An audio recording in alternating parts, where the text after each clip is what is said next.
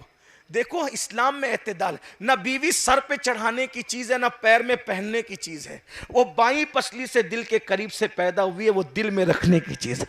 نہ سر پہ اٹھاؤ نہ پیر میں بٹھاؤ, اس کو دل میں رکھو. جس کی جو جگہ ہے اس کو وہاں رکھو. بہت پیار کرو لیکن لگام بھی کس کے رکھو. ہاں یہ بھی, ظلم بھی مت کرو لیکن کنٹرول رہنا. اتنا کنٹرول رہنا چاہیے کہ اگر آنکھ بڑی کر کے دیکھ لیں تو پھر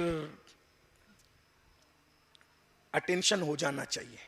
کیونکہ میں ایسی خواتین کو جانتا ہوں کہ جن کو آنکھ بڑی کر کے اگر دیکھنے والا دیکھ لیتا ہے تو پھر کئی مہینے تک کے سارا معاملہ درست ہو جاتا ہے. تو آپ کا کنٹرول ایسا ہونا چاہیے, نہ غلامی کرو اور نہ ظلم کرو. بار بات آ گئی تو طویل بھی ہو رہی ہے, اس کا خیال بھی ہے لیکن بات ختم بھی ہوتی ہے. شادی کی محفل ہے, آپ بہت اچھا سنیں. کبھی کبھی بہت بڑی محفلوں میں بھی لوگ بہت اچھا نہیں سنتے, اور کبھی کبھی بہت بڑی محفل نہیں ہوتی لیکن لوگ اچھا سنتے تو بولنے میں بھی اچھا لگتا ہے. اور آپ نے ایسی محفل سجائی ہے, بہت اچھا لگ رہا ہے آپ سے بولنے میں. لیکن اب بہت دیر تک نہیں کیونکہ ہمیں بھی فلائٹ پکڑنی ہے, فلائٹ نہ چھوٹے, اس کا بھی ہمیں خیال ہے.